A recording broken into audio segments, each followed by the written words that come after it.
মুস্তাফিজের মারা ছক্কা দেখে রীতিমতো অবাক অস্ট্রেলিয়ানরা।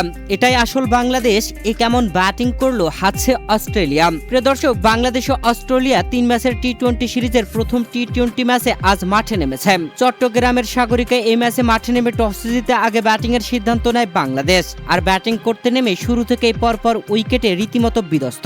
ব্যাটিং এ দাঁড়াতে পারেনি কোনো ব্যাটসম্যান। এটাই যেন আসল বাংলাদেশ। ওয়ানডে হারের প্রতিশোধ যেন টি-20-তে তুলবে অস্ট্রেলিয়া। প্রিয় দর্শক, এই ম্যাচে মাঠে নেমে ওপেনার সাইফ হাসান ও তানজিদ তামিম শুরুটা মোটামুটি ভালো করলেও 26 রানের মাথায় তানজিদ তামিম আউট হয়ে যান। এরপরে 39 রানের মাথায় সাইফ হাসান নিজে 20 রান করে প্যাভিলিয়নে ফেরেন। তারপরে তাওহিদ হৃদয় 57 রানের মাথায়, এরপরে সৌম্য সরকার 64 রানের মাথায়, 75 রানের মাথায় পারভেজ হোসেন ইমন, আর এরপরে শামীম হুসাইন পাটোয়ারি 78 রানের মাথায়, আব্দুল গাফফার সাকলাইন 86 রানের মাথায়, রিশাদ হুসাইন 99 রানের মাথায়, শরীফুল ইসলাম 108 রানের মাথায়।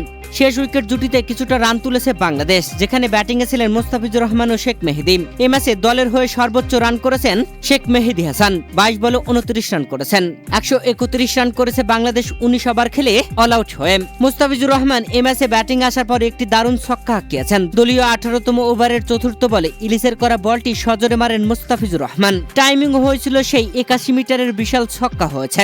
মুস্তাফিজুর রহমানের এমন ছক্কায় রীতিমতো উল্লাসে মাতে বাংলাদেশের সমর্থকেরা। প্রিয় দর্শক, প্রথম টি-20 ম্যাচে অস্ট্রেলিয়াকে বাংলাদেশ 132 রানের টার্গেট দিয়েছে। এটা কেমন ব্যাটিং বাংলাদেশের? ওয়ানডেতে দারুণ ব্যাটিং করা বাংলাদেশ টি-20-তে যেন নিজেদেরকে খেয়ে হারিয়ে ফেলল। ওয়ানডে সিরিজ হারের প্রতিশোধ নেবে অস্ট্রেলিয়া।